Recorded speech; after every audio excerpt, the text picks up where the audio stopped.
Dr. Tifauzia Tiasuma atau Dr. Tifa membantah anggapan bahwa dirinya mundur dari perkara yang berkaitan dengan polemik ijazah Presiden ke-7 RI Joko Widodo. Dr. Tifa justru menegaskan dirinya masih menghadapi proses hukum dan tidak pernah menyatakan mundur dari perkara tersebut. Pernyataan itu muncul di tengah memanasnya hubungan di internal tim yang sebelumnya menangani perkara Tifa dan Rai Suryo.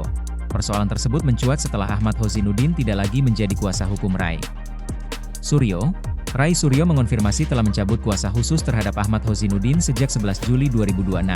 Setelah itu, muncul pernyataan dan saling kritik antara Ahmad Hozinuddin dengan sejumlah pihak yang sebelumnya berada dalam satu tim advokasi.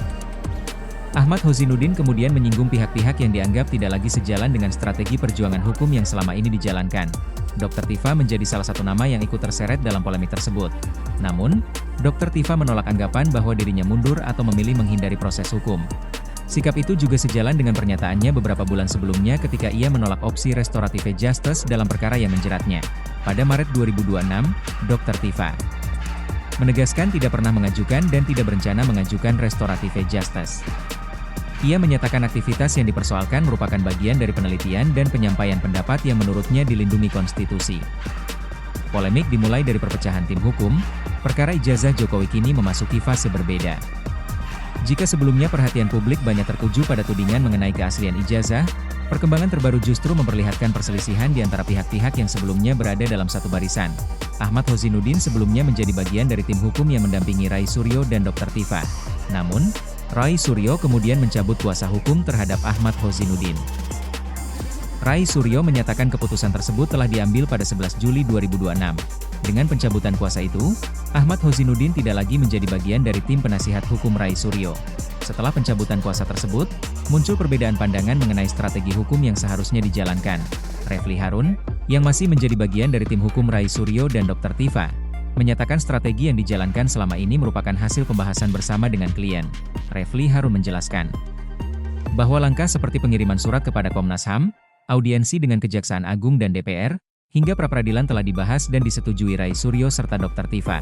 Karena itu, Refli mempertanyakan alasan Ahmad Hozinuddin mengkritik strategi tersebut jika keputusan tersebut telah disepakati bersama klien.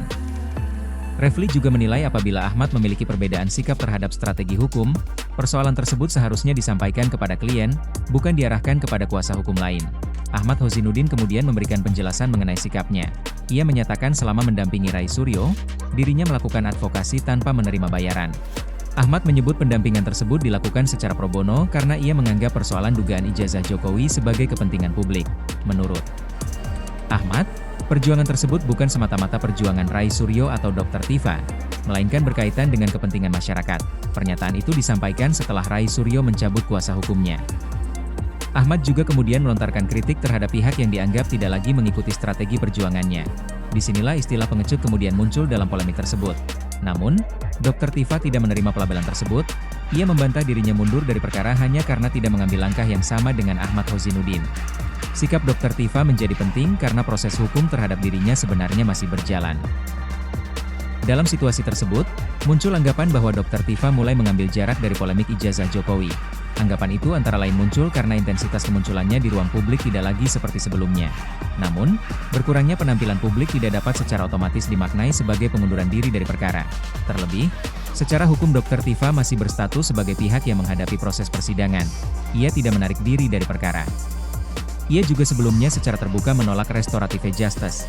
Pada Maret lalu, Dr. Tifa bahkan menegaskan tidak akan meminta maaf atau mundur melalui jalur tersebut karena menganggap aktivitas yang dilakukan merupakan bagian dari kerja ilmiah dan penyampaian pendapat.